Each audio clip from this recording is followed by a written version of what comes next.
बिस्मिल्लाहिर्रहमानिर्रहीम। अस्सलामु अलैकुम नाज़रीन। प्रोग्राम द लास्ट आवर के साथ मदीहा अलमास खान आपके साथ है। इस प्रोग्राम में राना अजीम साहब मेरे साथ होंगे और सुहेल इकबाल भट्टी साहब होंगे।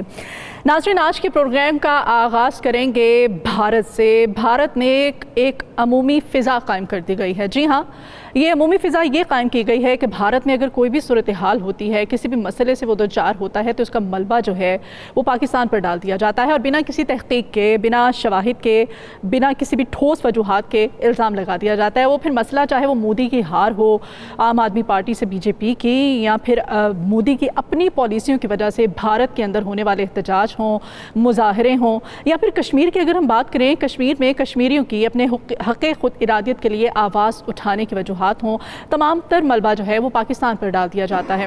जबकि दूसरी जानिब अगर हम बात करें कोरोना को लेकर के, तो अब ये कहा जा रहा है कि कोरोना जो है वायरस ये पाकिस्तान की पैदावार है और पाकिस्तान इसका ज़िम्मेदार है। और भारतीय फ़ौजियों की अगर हम बात करें तो भारतीय फ़ौज के अपने जो कोरोना वायरस से जो अफराद हैं जो कि मुतासर हुए हैं इस वायरस से, उन्होंने हथियार उठाने से इनकार कर दिया। ये बुज़दिल फ़ौज जो कि एक जानिब सरहदों की खिलाफ वर्जी करती है, तो दूसरी जानिब इन्होंने हथियार उठाने से ना सिर्फ इनकार किया बल्कि ख्वाब भी देखे जाते हैं कि दुनिया की ये ताकत बनेंगे। और साथ ही साथ ये कहा जा रहा है कि ये जो फ़ौज में वायरस फैला है इसके पीछे भी पाकिस्तान का ही हाथ है। और एक वीडियो जो है सोशल मीडिया पर काफ़ी हिट हुई है। जी हाँ, ये भारतीय रुकन है और सियासतदान हैं, इनकी जानिब से ये कहा जा रहा है कि पाकिस्तान ही इसका ज़िम्मेदार है। जबकि दूसरी जानिब कोरोना वायरस के बायस आपको बताएं अपने मुल्क के अंदर क्या सूरत हाल है। जी, ये कहा जा रहा है एविएशन सेक्टर को 10 अरब रुपए का भारी नुकसान की खबर जो है ये सामने आ रही है। इस पर भी हम बात करेंगे और साथ ही साथ ये रिपोर्ट जो है वज़ीर आज़म को भिजवा दी गई है। अब वज़ीर आज़म जो है तमाम तरह हक़ाइक़ का जायज़ा लेंगे, तमाम तरह सियासी मुल्की से सूरत हाल जो है वो भी आपके साथ डिस्कस करेंगे। ख़ास तौर पर नून लीग में लंदन के अंदर बैठ के जो मुलाकातें हो रही हैं, जो प्लानिंग की जा रही है, इन मुलाकातों का अहवाल भी आपको बताएंगे।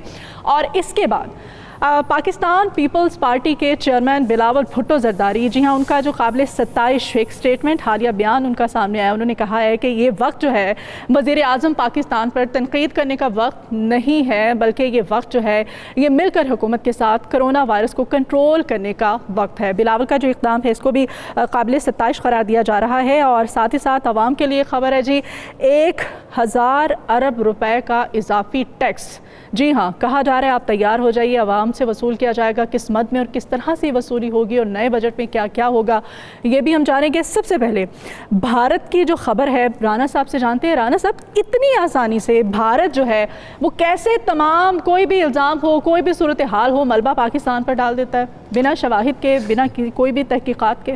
बिस्मिल्लाहिर्रहमानिर्रहीम। देखें, ये भारत की पहले दिन से यही रवश है। रात को बुरा ख्वाब है पाकिस्तान पे डाल दें, वहाँ पे सैलाब आ जाए पाकिस्तान पे डाल दें, वहाँ पे दहशतगर्दी हो जाए पाकिस्तान पे डाल दें, मोदी इलेक्शन हार जाए पाकिस्तान पे डाल दें, मोदी को अगर कोई तकलीफ़ हो गई पाकिस्तान पे डाल दें। यानी भारत के अंदर हर वो काम जिससे भारत खौफज़दा होता है उसका इल्ज़ाम पाकिस्तान पे लग जाता है। क्योंकि पाकिस्तान की अफवाज पाकिस्तान रात ख्वाबों में उन्हें डराती है। हमारे जवान इतने बहादुर हैं कि उनके खौफ से ये 24 घंटे डरते रहते हैं।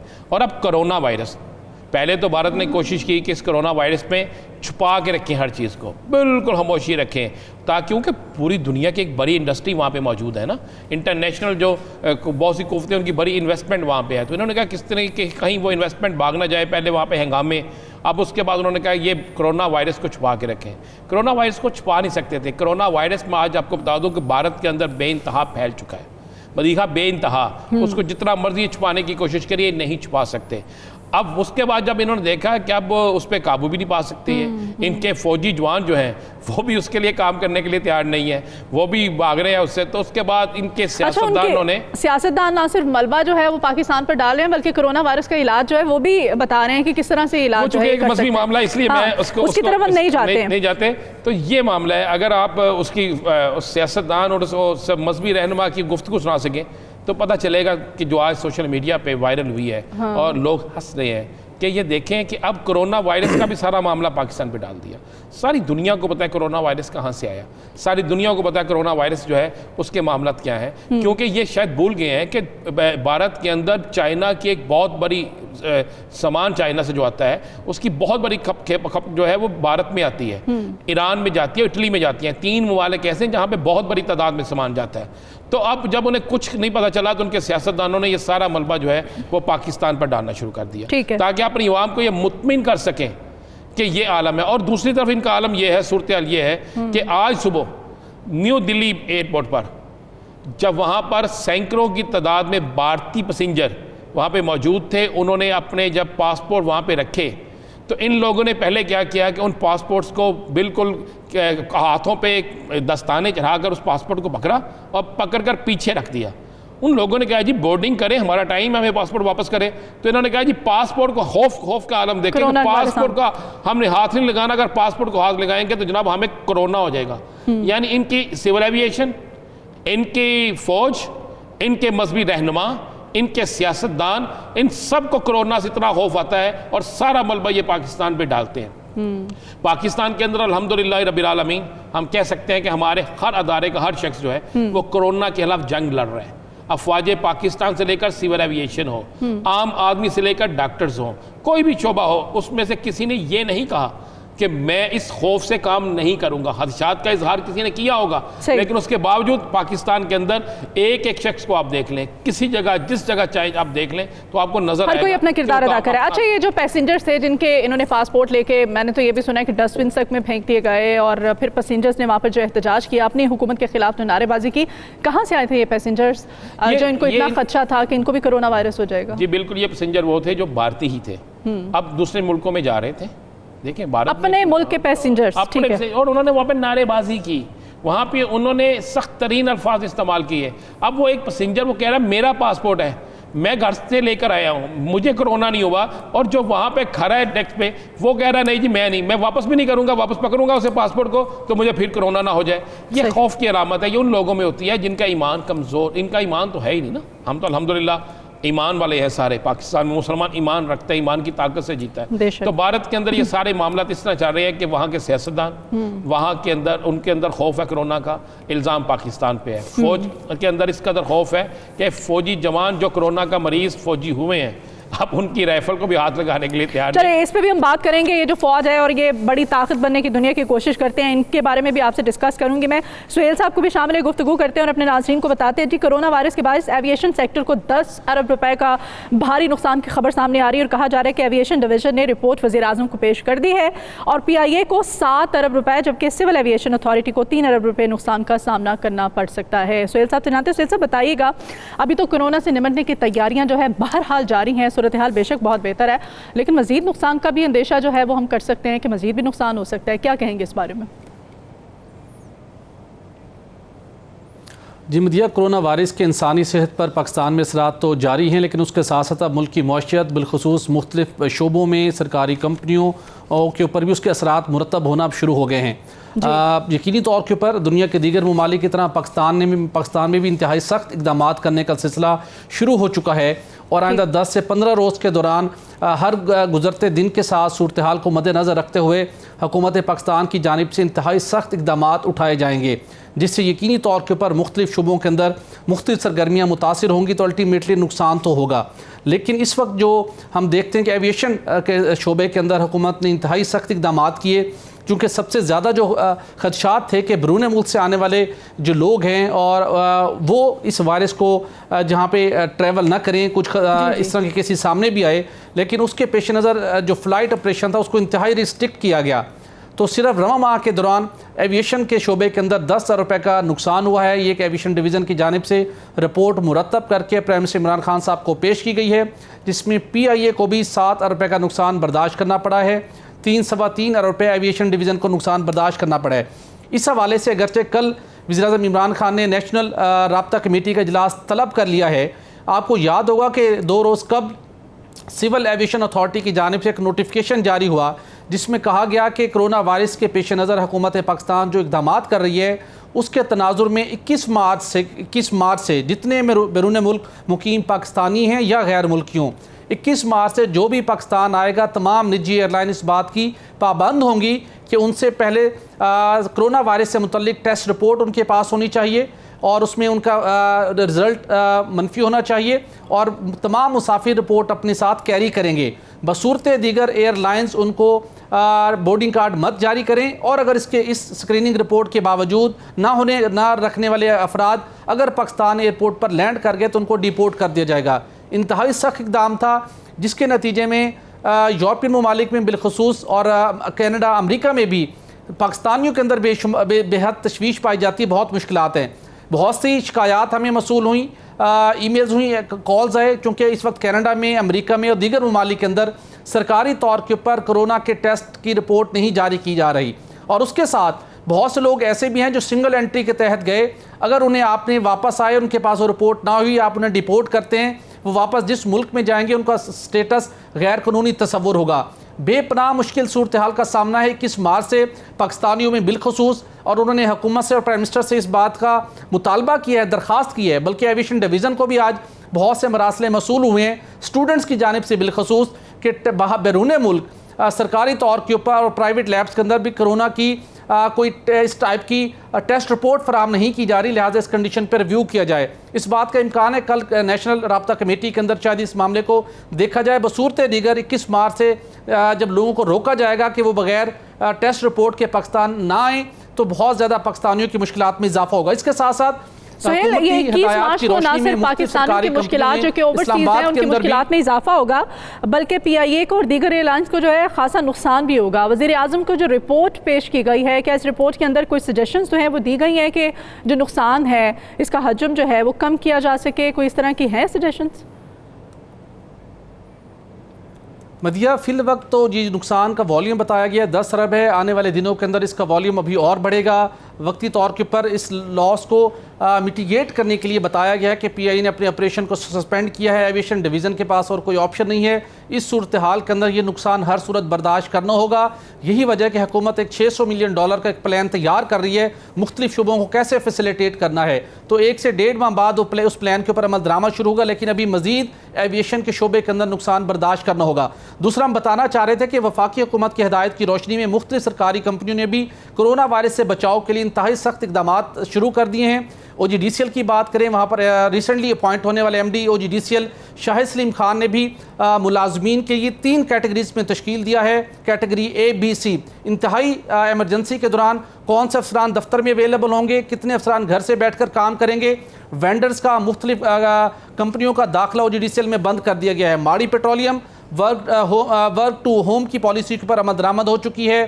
PPL दीगर कंपनियों के अंदर भी इस प्रैक्टिस को इम्प्लीमेंट कर दिया गया है। इस्लामाबाद के अंदर कुछ कॉरपोरेट कंपनीज ने अपना 100% ऑपरेशन दफातर से सस्पेंड करते हुए घरों में मुंतकिल कर दिया है। आने वाले 10 बताने का मकसद ये है कि आने वाले 10 से 15 दिन काफ़ी मुश्किल हैं। हुकूमती हदायत जो कि न सिर्फ मुल्की तमाम इदारों को बैन कोऑर्डिनेशन है, आलमी सतह के ऊपर भी कोऑर्डिनेशन है, उसके तनाजुर में ये इकदाम उठाए जा रहे हैं। इन तमाम इकदाम को अडॉप्ट करना होगा, पैनिक की कतन ज़रूरत नहीं है, हिफाजती इकदाम हैं, लेकिन आने वाले 10 से 15 दिन मज़ीद सख्त इकदाम होने हैं, जिसकी वजह से मुख्तलिफ सरकारी इदारों के अंदर जो पब्लिक डीलिंग थी उन दफातर को बंद करने का सिलसिला भी शुरू कर दिया गया है। और उसके साथ तो सुहेल, ये जो वफाकी दारुल-हुकूमत में कॉर्पोरेट कंपनीज में वर्क टू होम प्लान पर अमल शुरू किया जा चुका है, आप नहीं समझते हैं कि जो लोग घरों में बैठकर काम कर सकते हैं उनके लिए तो ठीक है, लेकिन कुछ ऐसी जॉब्स ही होती हैं जैसे चौकीदार को ले लें आप, ऑफिस बॉय को ले लें आप, इस तरह के और भी बहुत सारे फील्ड वर्कर्स होते हैं जिन्होंने कि घर में बैठ के काम नहीं कर सकते हैं, तो उनका रोज़गार डेफिनेटली मुतासर होता है। तो कोई ऑल्टरनेट प्लान या फिर कोई ऐसी पॉलिसी जो है वो भी मुरतब दी जा रही है कि इनको रिलीफ या इनको कोई ना कोई जो इस तरह का पैकेज इनके हवाले से अनाउंस किया जा सके, कोई इक़दाम उठाए जा रहे हैं?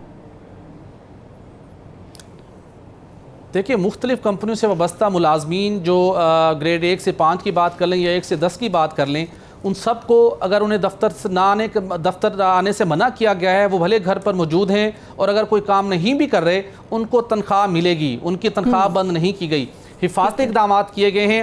अफसरान और दीगर मुलाजमीन जो कि घर से बैठ कर ऑनलाइन सिस्टम के ज़रिए से काम सर अंजाम दे रहे हैं, security exchange commission of Pakistan को भी बाज़ाब्ता तौर पर आगाह किया गया है, तो वो तरीक़ेकार मुनासिब है। लेकिन जो लोग ग्रेड 1 से 5 के हैं उन्हें दफ्तर उनके दफ्तर आने की इजाज़त है, इकट्ठे होने की इजाज़त नहीं है, उनको भी मैनेज किया गया है कि इंतहाई कम लोग ऑफिस में आएँ ताकि ज़्यादा तादाद मुलाजमीन की दफातर में इकट्ठी ना हो। जितने लोग घर भी बैठे हैं और अगर उन्हें कोई टास्क नहीं दिया गया लेकिन उन्हें तनख्वाह वक्त पर मिलेगी, बैंक से वो अपनी तनख्वाह ड्रॉ कर सकेंगे, उनके लिए किसी किस्म की कोई मुश्किल सूरत हाल नहीं है। बल्कि कुछ कंपनीज़ ने यहाँ तक प्लान तैयार किया है कि जो लोगों की मुश्किलात में इजाफा हुआ है तो उन्हें राशन या इजाफी उनकी सहूलत के पेश नज़र कुछ उनका ताउन किया जाए, उस प्लान के ऊपर भी मुख्तलिफ कंपनियाँ काम कर रही हैं।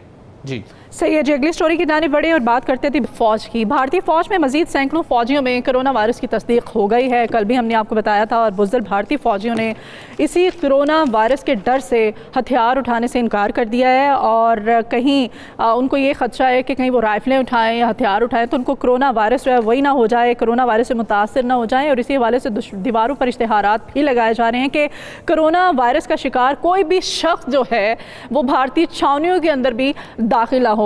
राना साहब से जानते हैं, राना साहब, भारतीय फ़ौज दुनिया की बार बार मैं कह रही हूँ ताकत बनने की जो है वो एक ख्वाब देखती है और सरहदों की खिलाफ वर्जियाँ भी की जाती हैं, उनकी जानिब से जो किया जाता है, क्या कहेंगे आप? दूसरी जानिब इतनी डरपोक ये फ़ौज है। ये वो फ़ौज है भारत की जो बुज़दिल तरीन फ़ौज है। ये वो फ़ौज है जो सिर्फ अपने घर के अंदर ही खुश हो सकती है, जो भारत के अंदर भारतीय मुसलमानों पर तशद्दुद कर सकती है। ये इसके अलावा नहते कश्मीरियों पर इसके अलावा ये कुछ नहीं कर सकती। कल हमने जब प्रोग्राम किया, कल हमने जब इनकी एक फुटेज दिखाई तो उसके मुकाबले में इन्होंने आज एक और फुटेज दिखाना शुरू की और पाकिस्तान के अहम तरीन अदारों पर ऐसे ऐसे इल्ज़ाम लाए गए कि मुझे उस रिपोर्ट को देख के हंसी आनी शुरू हुई। लेकिन ये हुआ कि असल का एक सामने आने पर इनको चीखों पुकार लगा। ये हमारे टीवी पे एक फुटेज चल रही है, इस फुटेज में देखा जा सकता है ये है भारतीय फ़ौजी जो बड़े बहादुर बनते हैं। ये भारतीय फ़ौजी जो लगा रहे हैं यहाँ पर, ये एक पम्फलेट सा है छोटा सा, ये दीवारों पे लगा रहे हैं। इस पम्फलेट पे लिखा हुआ है कि कोरोना से मुतासर, अब इनको क्या पता कौन मुतासर है, कोरोना से मुतासर कोई शख्स भी फ़ौजी गाड़ी के करीब नहीं आएगा, फ़ौजी छोरियों के पास से नहीं गुजरेगा, जहाँ पे फ़ौज का गश्त होगा उस इलाके से दूर रहेगा। अब खौफ का ये आलम है। ये पोस्टर जो लगा रही है आप देखें ना, पाकिस्तान की फ़ौज हर जगह पर अपने पाकिस्तानियों के तहफ़्फ़ुज़ के लिए, उनकी सहूलत के लिए अपनी जान को हथेली पर रखकर काम कर रही है। और ये है महाभारत, वो भारत जिसके फौजी जो है ललकारते हैं, करते हैं, क्या कह सकते हैं कि आपके सामने हमारे मेडिकल कोर ने तो ये कहा है कि हम खुद आगे बढ़ते हैं कोरोना वायरस को कंट्रोल करने के लिए। डॉक्टर्स ने कहा है कि हम खुद आते हैं, खिदमत देते हैं, उन्होंने और देनी भी शुरू कर दी। डेरा गाजी में पाक फौज की बेहतरीन जो टीम थी, उन्होंने पूरा वहाँ पे सेंटर का दौरा किया। कोई भी मुश्किल की घड़ी हो, कोई भी आफत हो, हमारी पाक फौज जो है वो हर कदम पे पेश होती है, जिंदाबाद है। लेकिन दूसरी अब लिस्ट देते हैं जिनको, अब मैं चैलेंज से लिस्ट दे रहा हूँ। ये लिस्ट भारतीय अपनी है, ये सामने टीवी पे एक लिस्ट जा रही है, ये भारतीय फौजियों की लिस्ट है जो उन्होंने बड़ी बड़े तरीके से बनाई कि किसी को पता ना चले। कर्नाटक 14 फौजी जिनमें तस्दीक हो चुकी है, केरला 25, महाराष्ट्र 42, अदशा 1, गोंडीचेरी 1, पंजाब में 11, राजस्थान 5, तमिलनाडु 21, तलीगंगा 4, चंडीगढ़ 11, मकबूजा कश्मीर 44, लद्दाख 8। सही। अच्छा एक और आपको एक यहाँ पे अच्छा ये वो आप बता रहे हैं जो है, ये हमें शीट जो आप नाम भी गिनवा रहे हैं इनकी अपनी जारी करता है, इनकी अपनी सरकारी जारी करता है। अपनी फौज के बारे में खुद बताएं। मेरे सोर्स ऑफ इंफॉर्मेशन ने मुझे कहाँ से दी, ये तो एक रिपोर्टर का काम होता है चीज चीज को निकाल के लाना। ये है वो एक लिस्ट, वो लिस्ट के बाद आप आते हैं। अब आपको पता है इनके अंदर एक और बड़ा मसला शुरू हो गया।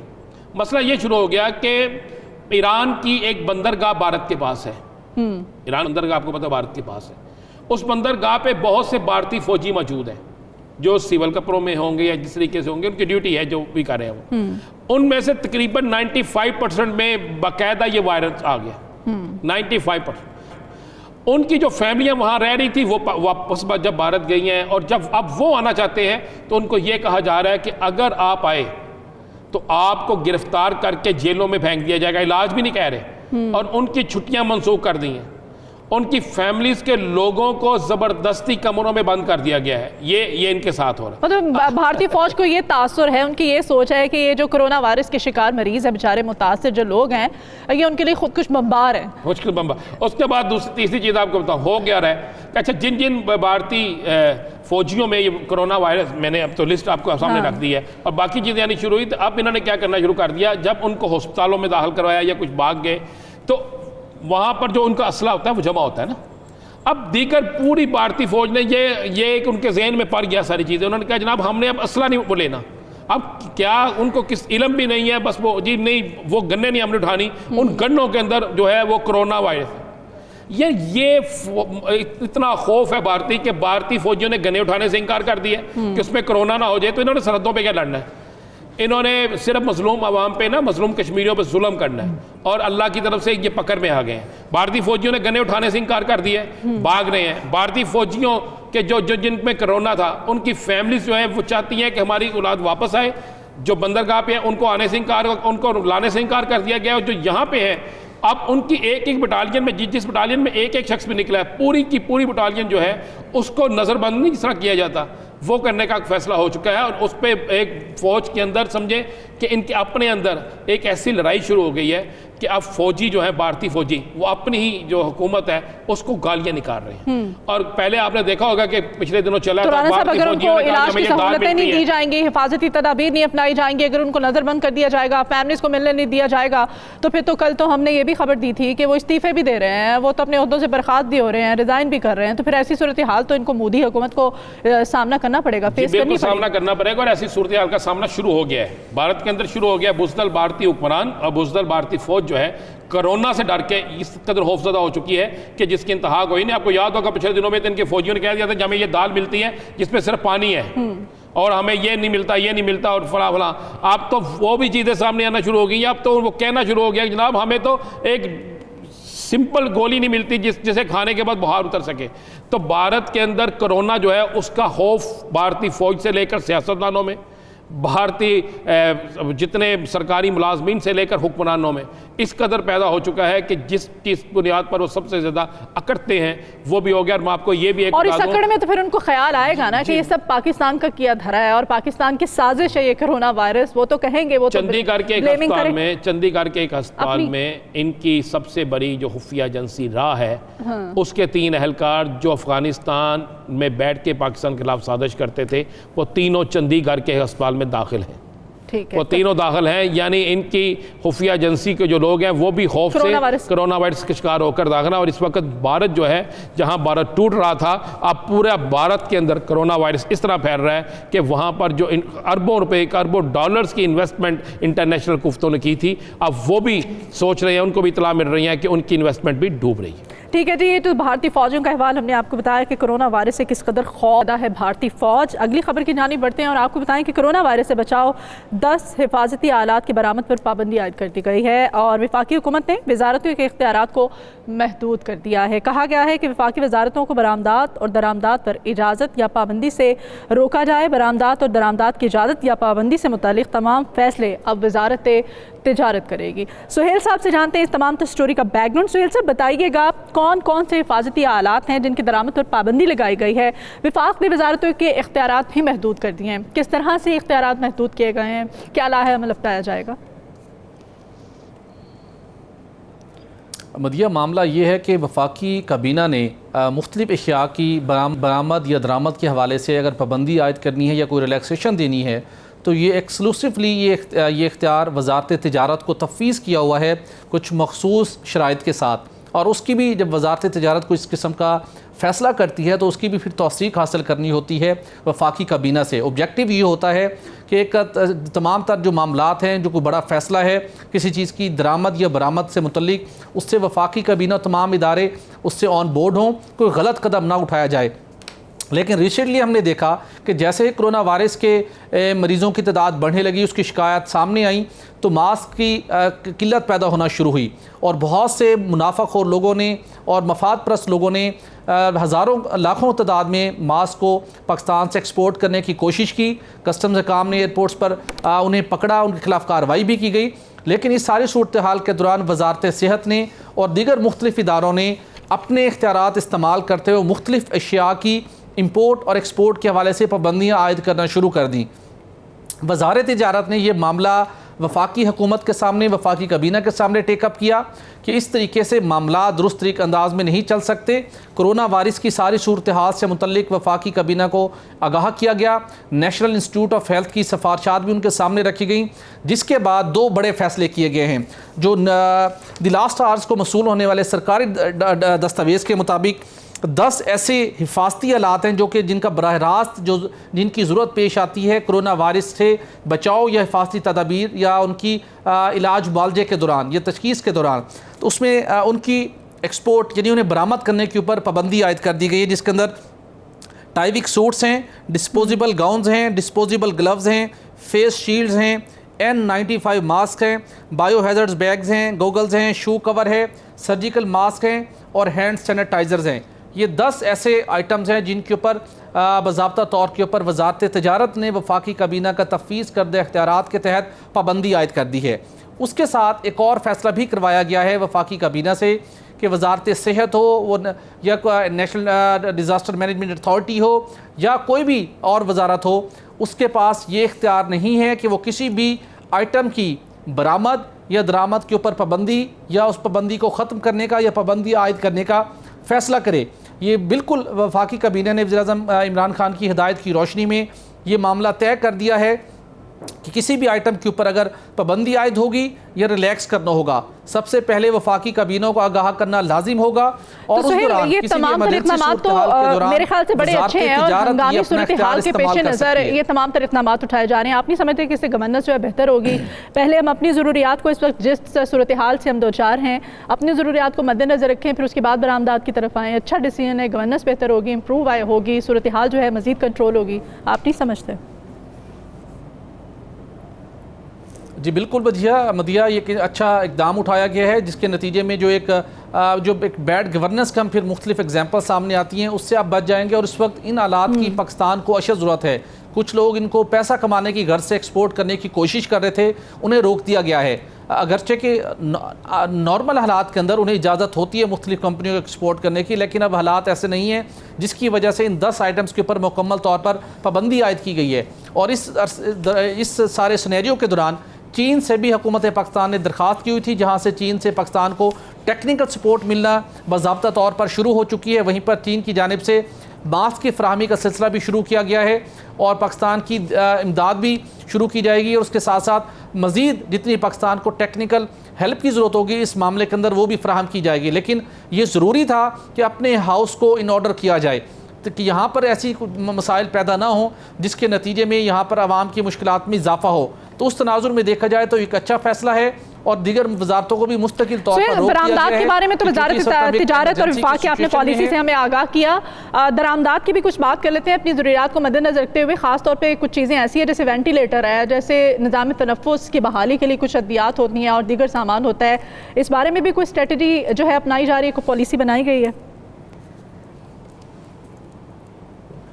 जी बिल्कुल, हुकूमत को आलमी मालियाती इदारों से जैसे फ़ंड्स मसूल हो रहे हैं, बिलखुसूस अगर हम वर्ल्ड बैंक की बात करें, IFC की बात करें, वहाँ से जो पाकिस्तान को फ़ंड्स अप्रूवल हो चुकी है, जितने वहाँ से फ़ंड्स मिलेंगे उसमें कुछ फ़ंड्स बाज़ाब्ता तौर के ऊपर उसमें पाकिस्तान को इख्तियार दिया जाएगा कि शोबे सेहत के अंदर इस मर्ज़ से बचाव के लिए और इसके इलाज मुआवजे के लिए जो आपको रिक्वायरमेंट है आप ये रकम वहाँ खर्च कर सकते हैं। सिर्फ यही नहीं बल्कि IMF से भी पाकिस्तान ने ये इजाज़त हासिल कर ली है कि जो मौजूदा हमारा बजट है जहाँ पर कोई रकम एलोकेट नहीं की गई थी शोबा सेहत के लिए और पाकिस्तान को कोरोना वायरस से बचाव के लिए कुछ इक़दाम करने हैं, आलात इंपोर्ट करने हैं, तो उसके लिए रकम खर्च की जाए। इस वक्त हुकूमत पाकिस्तान एक और बड़ा असूली तौर के ऊपर फैसला कर चुकी है कि आने वाले दिनों में हमें बहुत से ऐसे आलात इंपोर्ट करना पड़ेंगे जिसके ऊपर ड्यूटी और टैक्सेस हैं, वो ड्यूटी और टैक्स ख़त्म कर दिए जाएंगे। और इस बात का कभी इम्कान है कि कल नेशनल राब्ता कमेटी के अंदर इस मामले के ऊपर एक वर्किंग प्लान भी बाज़ाब्ता तौर पर तैयार हो जाए और इक़्तिसादी राब्ता कमेटी फिर इसको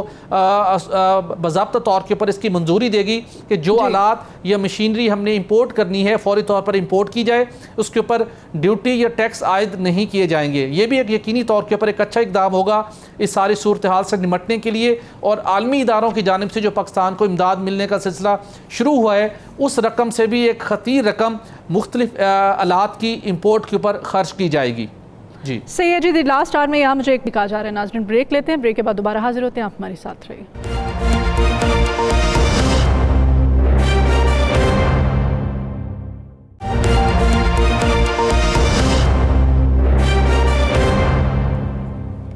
वेलकम बैक नाज़रीन। और अभी हम बात करेंगे पाकिस्तान पीपल्स पार्टी के चेयरमैन बिलावल भुट्टो ज़रदारी ने जो हुकूमत का और वज़ीर आज़म पाकिस्तान का साथ देकर चलने के अज़्म का इजहार किया है, उन्होंने इस ख्वाहिश का इजहार किया। और साथ ही साथ अगर कोरोना वायरस की ओवरऑल हम बात करें, दुनिया भर में जहाँ जहाँ इस वायरस ने अपने पंजे गाड़े हैं, तमाम लोगों ने, चाहे वह अवामी सतह पर हों चाहे वो इक़्तिदार की सतह पर हों, हुकूमतों का साथ दिया है और हर किसी ने अपना किरदार अदा किया है। Being a nation, as a nation हम सबको भी अपना अपना किरदार अदा करना है, अपना अपना रोल प्ले करना है। और बिलावल भुट्टो जरदारी की ये जो हालिया स्टेटमेंट सामने आई है, इसको भी हम अप्रिशिएट करते हैं। जी, बिलावल ने कहा है कि हुकूमत के साथ मिलकर चलना है और तनकीद की बजाय कोरोना से हमने लड़ना है और मेशत को संभाला देना है। और जिदोजहद करने का जो इनकी स्टेटमेंट है, उनकी जो इजहार है इस ख्वाहिश का, इस पर नून लीग जो है उनसे खासी नाला है। नून लीग की जानिब से नाराज़गी का इजहार किया जा रहा है, जबकि हुकूमत ने भी इस मुस्बत पैगाम देने का फैसला कर लिया है बिलावल की स्टेटमेंट के पेश नज़र। और जल्द इस मामले पर हुकूमत ने तमाम अपोजिशन जमातों से राय लेने और राबतों का फैसला किया है। राना साहब से जानते हैं, राना साहब, होने क्या जा रहा है मज़ीद इस कोरोना वायरस को लेकर के? हुकूमती सतह पर, अवामी सतह पर हर कोई अपना रोल प्ले कर रहा है और बिलावल का ये स्टांस बहुत ही अच्छा स्टांस है, क्या कहेंगे? देखिए देखा, आज बिलावल भुट्टो ने साबित किया कि वो पाकिस्तान के साथ है। देखिए, एक वक्त जब मोहतरमा बेनज़ीर भुट्टो शहीद हुई थी तो उस वक्त एक बड़ा खदशा था कि सिंध के अंदर कोई और आवाज़ उठेगी। उस वक्त आसफ अली जरदारी ने पाकिस्तान खप्पे का नारा लगाकर पाकिस्तान के हवाले से बात की और कमाल कर दिया। आज बिलावल भुट्टो जरदारी की प्रेस कॉन्फ्रेंस के बाद ये चीज़ तो क्लियर हो गई कि पाकिस्तान की मौशियत, पाकिस्तान के लिए, पाकिस्तानी अवाम के लिए पीपल्स पार्टी जो है वो तमाम इख्तलाफात, तमाम चीज़ें पसे पर्दा रख के हुकूमत के साथ चलने के लिए तैयार है। और वो एक ही चीज़ चाहती है कि पाकिस्तान की मौशियत बेहतर हो, पाकिस्तानी अवाम को सहूलतें मिले। और आज बिलावल भुट्टो जरदारी की जो प्रेस कॉन्फ्रेंस थी वो एक बड़े मेच्योर सियासतदान की और एक पाकिस्तानी की प्रेस कॉन्फ्रेंस थी। और ये जब जज्बे शुरू हो जाते हैं तो कौमें बन जाती हैं, फिर बड़े से बड़े मसले जो हैं वो हल हो जाते हैं, बड़े से बड़ी आफतों के साथ मुकाबले हो जाते हैं। और आज जब उन्होंने ये भी कहा कि वज़ीर आज़म इमरान खान, वज़ीर सेहत भी वो हैं, मेरे वज़ीर आज़म हैं, हमने सब ने मिलकर चलना है, ये एक बहुत बड़ी बात थी। अच्छा, बिलावल भुट्टो जरदारी की जब प्रेस कॉन्फ्रेंस ख़त्म होती है उसमें एक बहुत बड़ा मैसेज जाता है। उस मैसेज के बाद हुकूमत की हलकों में भी ये बात डिस्कस होती है कि इसको अप्रिशिएट किया जाए और बहुत से हुकूमती अहम तरीन ज़िम्मेदारान की तरफ से बिलावल भुट्टो जरदारी को मैसेज भी जाता है, ये बाकायदा पैगाम जाता है। ये मैं आपको वो मुसद्दक़ा चीज़ बता रहा हूँ जो मेरी ज़िम्मेदारान से बात हुई। उसके बाद क्या होता है कि मैं खुद फ़ोन करता हूँ एक मुस्लिम लीग नून के अहम तरीन शख्स से, उसको मैं फ़ोन करता हूँ, मैं उन्होंने कहता हूँ जनाब आज बिलावल भुट्टो की तरफ से तो बड़े अच्छा एक मैसेज आया इस मुल्क के लिए, इस कौम के लिए, कोरोना के खिलाफ जंग के लिए, तो अब आपका क्या है? तो उस पर वो कहते हैं नहीं जनाब, बिलावल भुट्टो जरदारी जो है वो हमसे हाथ कर गए, ये लफ्ज़ मैं बता रहा हूँ। मैं कि ये क्या कह रहे हैं, आप सियासत कीजिएगा, बाद में कीजिएगा, इस वक्त तो सहाफ़ी हो, सियासतदान हो, आम शहरी हो, मजदूर हो, प्लेयर हो, फनकार हो, कोई भी हो, उनको पाकिस्तान के लिए एक होना चाहिए। तो मैंने जब उनकी बात उनसे ये बात की, उन्होंने कहा नहीं जी हम तो बड़े क्लियर हैं, हुकूमत के इंतजाम ठीक नहीं थे फलां। मैं कहा इससे छोड़े आगे क्या किया? उन्होंने कहा जी हमारे साथ बिलावल भुट्टो जरदारी हाथ कर गया है और बिलावल भुट्टो जरदारी का ने हमसे कुछ और कमिटमेंट थी पीपल्स पार्टी की, लेकिन अचानक इन्होंने ये जो आज प्रेस कॉन्फ्रेंस की है इसका मतलब है कि इनके हुकूमत से कोई मामला तय हो गए। अब ये नहीं कह रहे कि ये कौम के लिए किया है, ये नहीं कह रहे कि उन्होंने एक अच्छा बेहतरीन फैसला किया है। मुस्लिम लीग नून इससे नाला हो गई है, मुस्लिम लीग नून नाला हो गया है। मुस्लिम लीग नून ने नाराज़गी का इजहार कर दिया, नाराज़गी का इजहार बिलावल भुट्टो जरदारी तक पहुँच गया है। और मुस्लिम लीग नून के लिए इकबाल साहब ने भी 2 दिन पहले जो प्रेस कॉन्फ्रेंस किया उसको किस तरह से आप देख रहे हैं? बजाय कि इस वक्त मुल्क को जिस ग्लोबल चैलेंज का सामना है इसका मिलकर हम सब मुकाबला करें, इस वायरस से हम लड़ें, अपोजिशन जो है वो बल्कि कि हुकूमत को सजेशंस दे, क्योंकि तनकीद का सामना बनाया जा रहा है ना, ये शहबाज शरीफ साहब के साथ कंपैरिजन किया जा रहा है उस्मान बुज़दार साहब का, तो क्यों नहीं कहते कि आए हम आपको सजेशंस देते हैं, हम आपको बताते हैं कि वायरस को किस तरह से कंट्रोल करना है, क्या इक़दाम करने। वो रोना रो रहे थे कि नहीं नैब ये इंतकामी कार्रवाइयाँ हैं, सियासी कार्रवाइयाँ हैं। देखें आपने तो एक दिन 2 दिन पहले की बात की, मैं तो आज की बात कर रहा हूँ ना। आज का इशू एक ही था, कोरोना, सबको कोरोना पे एक होना चाहिए था। मुझे एक चीज़ समझ नहीं आ रही दिया, और मैं चाहता हूँ कि इस प्रोग्राम में बात करने से शायद मुझे कुछ समझा सके। क्या किसी की खिदमत करने के लिए इक़्तिदार में होना ज़रूरी है? क्या किसी की खिदमत करने के लिए, कौम की खिदमत करने के लिए आपके पास वजारत होना ज़रूरी है? अरकान असम्बली नहीं है, ये अवामी नुमाइंदे नहीं हैं, अवाम से वादे करके नहीं है, जितने भी अपोजिशन जमाते हैं, तो फिर निकलें बाहर, निकल के अवाम के लिए काम करें। ये कुछ ज़रूरी तो नहीं है कि आपको वज़ीर आला बनाया जाए, आपको वज़ीर बनाया जाए, आपको इक़्तिदार दिया जाए तो फिर ही आप काम करेंगे, ये नहीं होता। जिससे काम करना होता है उसे इक़्तिदार की ज़रूरत नहीं होती, उसे अवाम के लिए खिदमत के लिए निकलना होता है। देखें आज भी मुस्लिम लीग नून ने जो रवैया इख्तियार किया, आज भी उनके कायदीन की प्रेस कॉन्फ्रेंस, आज भी उनके मुख्तलिफ कायदीन की कैंप जेल के बाहर गुफ्तगू, उनके मुख्तलिफ कायदीन की मीडिया चैनल्स पर गुफ्तगू, उनमें से किसी एक ने यह बात नहीं की कि हम कोरोना के लिए जी सारे इख्तिलाफात छोड़ के एक हो जाते हैं। कोई शक नहीं शहबाज शरीफ अच्छा एडमिनिस्ट्रेटर था, लेकिन इस वक्त डेंगी नहीं है, ये कोरोना है जिसका इलाज दरियाफ्त करना है। तो इसके लिए लेकिन तो वो तो सबको डेंगू के साथ इसका कंपैरिजन कर रहे हैं ना। बहरहाल अब चूंकि हुकूमत की जानिब से भी पैगाम दे दिया गया है, लाहा अमल तरतीब किया जा रहा है, ऑपोजिशन जमातों को बुला लिया गया, क्या होगा, क्या किए होगा ये जी आइंदा चंद दिनों में, चंद दिन भी ज़्यादा मैं कह रहा हूँ, हो सकता है कल की जो इजलास है उसके बाद फौरी तौर पर उससे पहले या बाद में राब्ते कल शुरू हो जाएं, बल्कि कोई टास्क दे भी दिए गए हैं और तमाम सियासी जमातों को बुलाकर वो ये कह रही है कि इसके लिए जो हमने एहतियाती तदाबीर इख्तियार करनी है, इसके लिए अगर किसी जगह हमें कोई लॉकडाउन करना पड़ता है, लॉकडाउन उन जगहों पे करने की जरूरत पेश आएगी जहां पर जिस ज़िले में बहुत ज़्यादा इसके केसेस होंगे, तो वहां पर ये मजबूरन करना पड़ेगा, क्योंकि उसके अलावा हल होता कोई नहीं। तो उसके लिए वो तमाम सियासी जमातों को, तमाम मजहबी जमातों को एतमाद में लेना चाहते हैं ताकि सब लोग इस मामले पर सियासत ना करें, एक पेज पे हो। अब ये इम्तिहान होगा, जो तो उसमें साथ चलेगा कौम उन्हें याद रखेगी, जो साथ नहीं चलेगा कौम अपने आने वाले इंतखाबात में उनसे अपना बदला ले लेगी। तो नून लीग का जो हालिया रद्द अमल है, जो इनकी स्टेटमेंट्स हैं, उनको मद्देनजर रखते हुए आप समझते हैं कि अगर वो बुला भी लेती है हुकूमत तो क्या ये वाकई साथ देंगे? नहीं, मेरा मुझे देखें आज के दिन तक जो हालात है इसमें तो लगता है कि ये साथ नहीं देंगे, लेकिन हो सकता है कि किसी मजबूरी के तहत या मौजूदा हालात को देखते हुए जब उन्हें समझ आ गई है कि पीपल्स पार्टी भी साथ देने के लिए तैयार हो गई है, जब उन्हें समझ आ गया कि और भी सियासी जमातें साथ देने के लिए तैयार हो गए, तो फिर मुस्लिम लीग नून के बाद इसके अलावा रास्ता कोई नहीं रहेगा। और वो कभी भी नहीं चाहेंगे कि ग्राउंड खाली छोड़ दें, वो मैदान को खाली छोड़कर चले जाएं यार, यहाँ तनकीद करें, तनकीद करने वालों को अब कोई बर्दाश्त नहीं करेगा। और मैं आपको ये बताता चलूँ, चूँकि कोरोना की बात हो रही है, सियासी लोगों ने बड़ा अहम किरदार अदा किया है। सियासी लोगों से जब ये सारा कुछ पूछा जाएगा कि किस तरीके से मज़ीद हम ये करने जा रहे हैं, उसके साथ साथ मैं आपको ये भी बताता चलूँ, ये भी खबर आज हम ब्रेक कर दें कि ये फैसला हो गया है कि चंद अजला जो है उनके हवाले से, लॉकडाउन के हवाले से चंद अजला को रद्दमल देखा जाएगा जब ईरान से मज़ीद लोग आएंगे। ईरान से बहुत ज़्यादा लोग आ रहे हैं, अगर उनके आने से उन अजला में कोई ऐसे मामला हुए कि ज़्यादा केसेस हुए तो फिर फौरी तौर पर वहाँ पर लॉकडाउन के लिए मशावरत की जाएगी। पूरे पाकिस्तान में नहीं, मैं फिर चंद अजला में जहाँ पर ज़्यादा ये होंगे, और उसके हवाले से तैयारी मुकम्मल है, हर चीज़ है, लेकिन ये आखिरी ऑप्शन होगी। लॉकडाउन भी होता है राना साहब, तो ये सिर्फ हम सब के लिए होगा, हम सबकी बेहतरी के लिए होगा, इस कोरोना वायरस से लड़ने के लिए होगा, क्योंकि ये सबसे बेहतरीन ऑप्शन है। और दुनिया के वो ममालिक, चाइना की आप एग्जांपल ले लें, वो हमारे सामने है, और वो ममालिक जिन्होंने कि इस वायरस को काफ़ी हद तक कंट्रोल कर लिया है, वहाँ पर लॉकडाउन किया गया था, बिल्कुल किया गया था। और अगर हमें ज़रूरत, फ्रांस के अंदर क्या हो गया, अगली स्टोरी की जानिब बढ़ते हैं जी, और बताएं जी, अवाम जो है तैयार हो जाएं, 1000 अरब रुपए के इजाफी टैक्स वसूली का प्लान तैयार हो चुका है। और वफाकी हुकूमत ने आइंदा माली साल का बजट स्ट्रेटजी पेपर मंजूर कर लिया है। आइंदा माली साल के बजट में मौजूदा माली साल के मुकाबले में 8.5% इजाफा किया गया है। मजीद क्या होने जा रहा है, सुहेल साहब से जानते हैं। सुहेल साहब की स्टोरी है। सुहेल साहब, कहा जा रहा है कि ये जो 1000 अरब रुपए हैं इजाफी टैक्स की बदले ये आवाम से वसूल किए जाएंगे, किस तरह से वसूली होगी? आवाम तो बड़ी उम्मीदें लगाए बैठी है कि नए बजट में आवाम को रिलीफ मिलेगा, क्या देख रहे हैं आप? मदिया, बिल्कुल वज़ीर-ए-आज़म इमरान खान साहब ने अवाम की तवक्कुआत बढ़ाई थी कि मुश्किल वक्त गुजर चुका, अब आने वाले दिनों में हुकूमत आवाम को रिलीफ फराहम करेगी। लेकिन मामला वही है कि हम IMF के साथ मुआहदे में हैं, और जो बजट आइंदा माली साल का आएगा यकीनी तौर के ऊपर IMF की डायरेक्शन के ऊपर तैयार होगा, और उसकी जो इतलात हमें मसूल हुई हैं, जो असूली तौर के ऊपर एक फ़ैसला हो गया है, उसमें तो आवाम के लिए अच्छी खबर नहीं है। इस खबर की तफसील पर जाने से पहले अभी हम बिलावल भुट्टो का जिक्र कर रहे थे, और उसी से जुड़ी खबर अपने नाज़रीन के साथ हम शेयर करते जाएँ कि बिलावल भुट्टो का लबो लहजा गैर मुतवक्के तौर के ऊपर तब्दील हुआ है। और ख़बर ये है कि एक बहुत बड़े मुल्की तरीके बड़े स्कैंडल के अंदर प्ली बारगेन का प्रोसेस मुकम्मल कर लिया गया है, लेकिन अमाउंट इंतहाई कम है। वो अमाउंट और उसकी मज़ीद तफसीलात भी जल्द अपने नाज़रीन के साथ हम शेयर करेंगे, जिसकी वजह से हमें आने वाले दिनों के अंदर कौमी सतह के ऊपर कुछ मफाहमत दिखाई देगी। और उस मफाहमत के पीछे वो जो प्ली बारगेन जो अब हो चुकी है अमली तौर के ऊपर, उसकी फ़ाइनल अप्रूवल होना बाकी है, मुल्ज़िमान और नैब की मबैन तय पा चुकी है, उसका बड़ा कलीदी किरदार होगा, और उसकी अमाउंट 9 अरब रुपए के लगभग होगी।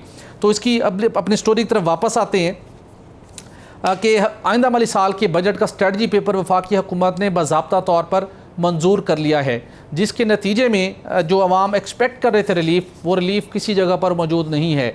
आइंदा माली साल यानी कि जुलाई 2020 से जून 2021 तक काफ़ी मुश्किलात होंगी। अगरचे कि आलमी इदारों की तरफ से पाकिस्तान कुछ एक्सपेक्ट कर रहा है कोरोना वायरस की वजह से हमें कुछ इमदाद मिले, लेकिन हुकूमत ने मौजूदा इस वक्त जो प्लान तैयार किया उसके मुताबिक आइंदा माली साल का जो हमारा बजट होगा उसका मजमूई हजम 7,600 अरब रुपये होगा, जिसमें से हमें 3,400 अरब रुपये का बजट खसारे का होगा। यानी कि हमें या कर्ज़ लेना पड़ेंगे या नए नोट छापने पड़ेंगे, हुकूमत के पास आमदनी कम होगी और अखराजात या जो उसकी स्पेंडिंग्स होंगी वो 3,400 रुपये ज़्यादा होंगी।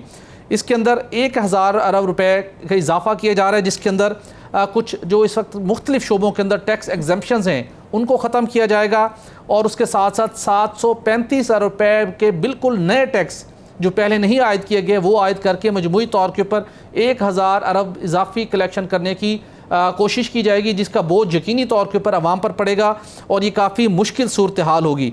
उसके साथ जो दूसरा बड़ा मामला है, जो 7,600 अरब रुपये का बजट होगा उसके अंदर उसमें से 3,200 अरब रुपये हमें जो गैर मुख्तलिफ हमने कर्ज़ हासिल किए हुए हैं उन कर्ज़ों की अदायगी और उन कर्ज़ों पर जो सूद है उसकी अदायगी में 3,200 अरब रुपए आइंदा माली साल के दौरान हमें खर्च करना पड़ेंगे। तो सुहेल, अगर 3,200 अरब रुपए कर्ज की अदायगी में और सूद की मद में अगर हम अदा कर देते हैं तो फिर तामीराती मंसूबे, तामीराती काम ये होते हुए तो हमें कहीं दिखाई नहीं दे रहे हैं। फिर तो हम कर्ज और सूद की अदायगी ही देते रहेंगे, अदा करते रहेंगे।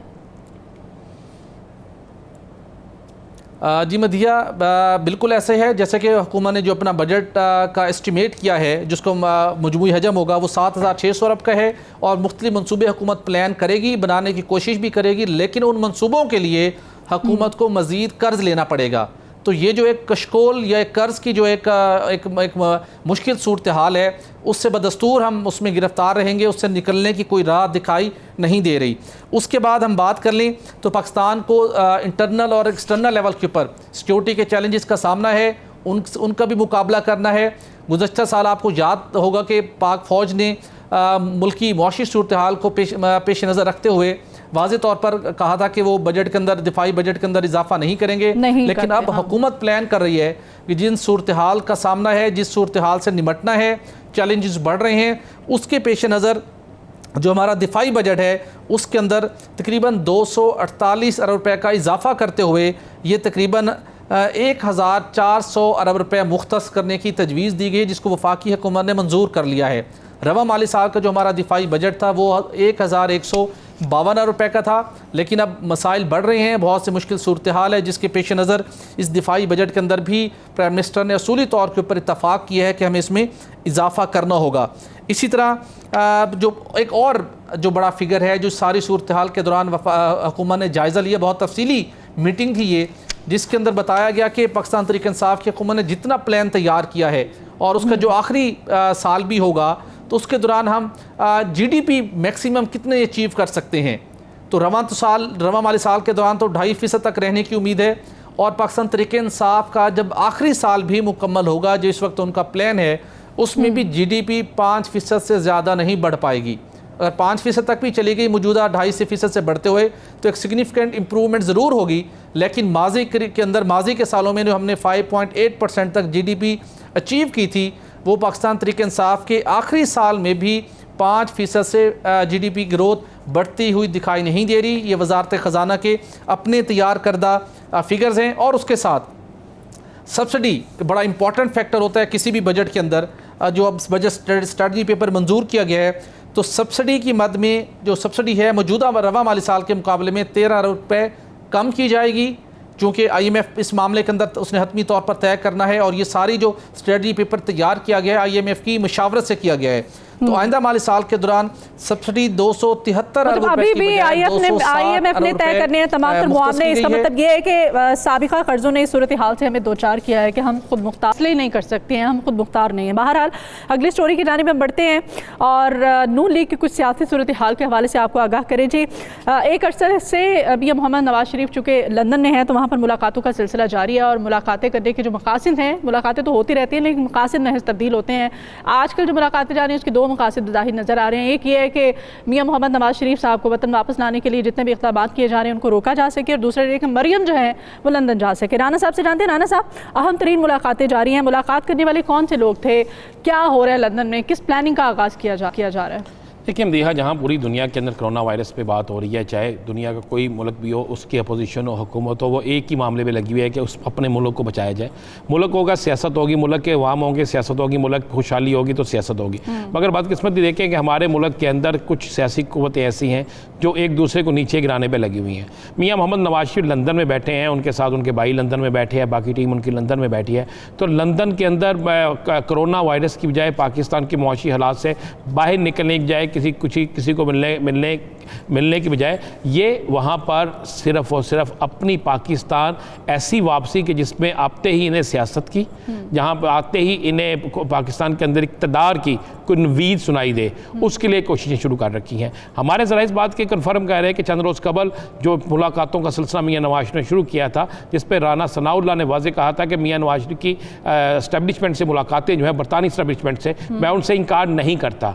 ज़रा कहते हैं कि उन मुलाकातों के बाद भी 2 मुलाकातें हुई हैं और इन 2 मुलाकातों में 3 ऐसे अफराद शामिल थे जिनका तल्लुक भी जो है कुछ अहम तरीन अदारों से था और वो तमाम के तमाम गैर मुल्की थे। उनसे जब मुलाकात हुई तो उनकी मुलाकातों में एक जो है अरब रियासत जो है उससे तल्लुक रखने वाली भी अहम शख्सियत मौजूद थी और उस अहम शख्सियत जो है वो कारोबारी अहम तरीन शख्सियत है। उसको भी ये कहा गया कि आप भी इस हवाले से अपना किरदार अदा करें और इस किरदार के हवाले से वो पाकिस्तान के अंदर करें, पाकिस्तान के बाहर करें, जहाँ मर्जी बैठ कर करें। पाकिस्तान मियाँ मोहम्मद नवाज शरीफ की यहाँ तो बाइज़्ज़त वापसी और वापसी के बाद उनकी सियासत के दरवाजे खुलना और अगर वो इक़्तिदार में, यहाँ तक कहा गया कि मियाँ नवाज शरीफ बेशक इक़्तिदार में ना रहे आए, मरियम को इजाज़त दे और या शहबाज शरीफ को इक़्तिदार में लाया जाए, कोई ना कोई ऐसा सिलसिला किया जाए कि इक़्तिदार जो है वो शरीफ ख़ानदान के अंदर ही रहे, घर के अंदर ही किसी एक को बनाया जाए। इस सिलसिले में ये हो रहा है और साथ ये कहा गया कि अगर ये वक्ती तौर पर काम ठीक नहीं होता तो मरियम की पाकिस्तान से बरतानिया वहाँ पे आमद का सिलसिला को शुरू किया जाए, वहाँ पे कोई सिस्टम बनाया जाए और कोई ऐसे रास्ते बनाए जाए कि जिसकी वजह से ये सारे मामला दुरुस्त हो सके। ज़राए ने इस बात की भी तस्दीक की है कि इन मीटिंग्स में जो मीटिंग्स हुई हैं इसमें 2 ऐसे अफराद भी मौजूद थे जो मियाँ मोहम्मद नवाज शरीफ के साबका दौरे हुकूमत में गारंटर रहे हैं। जब ये पहले बाहर गए थे तो उनमें जो चंद गारंटर थे उनमें 2 गारंटर जो है वो भी वहाँ पे मौजूद थे और इन तमाम मुलाकातों को इस कदर खुफिया रखा गया कि ना मीडिया को उन बताया गया बल्कि मियाँ नवाज शरीफ के जो करीब तरीन लोग हैं उनको भी इससे बेखबर रखा गया। मकासद आपने बता दिए, ये मुलाकातों का सिलसिला जारी है। आप क्या समझते हैं कि पाकिस्तान के अंदर नैब से रिहाई पाने वाले ख़ासतौर पर नून लीग के जितने भी रहनुमा हैं, ये मुफ्ता इस्माइल से ये आगाज़ हुआ था और ये ख़त्म जो है ख्वाजा बरादरान पे हुआ है। बेशक वो ये कह रहे हैं कि नैब ने तमाम तर जब तक वो नैब की हिरासत में रहे 1 रुपए की करप्शन साबित नहीं कर सकी नैब और इसी वजह से वो आज रहा है। सारे दुरुस्त सिमत में काम करे, सही काम करे, जो उनकी जमात की जानिब से मरकज़ी लीडरशिप की जानिब से टास्क दिया गया है, सही हो रहा है सब कुछ। देखिए बात यही एक चीज़ है कि जो इनको अच्छा लगे वो बेहतर है, जो अच्छा ना लगे वो बुरा है। आज तो यहाँ तक कह दिया गया कि पाकिस्तान और नैब इकट्ठे नहीं चल सकते, यानी करप्शन के खिलाफ चाहे कोई भी पकड़ा जाए उसको जब तक वो पकड़ा गया है और उससे बरामदगी नहीं हुई चलें फिर तो समझ आती है। जब कोई पकड़ा गया है उसे चीज़ें मिल गई हैं, अदालतों ने क्या फ़ैसला किया वो अदालतें अपने कानून और आइन के मुताबिक देखती हैं। लेकिन ये कह देना कि पाकिस्तान और नायब इकट्ठी नहीं चल सकती, यानी पाकिस्तान के अंदर एहतसाब के इदारे को ख़त्म कर दिया जाए, जब ये कोई सियासतदान कहता है तो ये बात बिल्कुल क्लियर हो जाती है कि सियासतदान करप्शन को ख़त्म करने की बजाय करप्शन को कायम और आज जब इनकी अपनी बारी आई है तो अपने ही बनाए हुए इदारे के बारे में ये कह रहे हैं कि ये इदारा और पाकिस्तान एक साथ नहीं चल सकते। राज, इस प्रोग्राम से हम तीनों को इजाज़त दीजिए, अपना ख्याल रखिएगा। अल्लाह हाफ़िज़।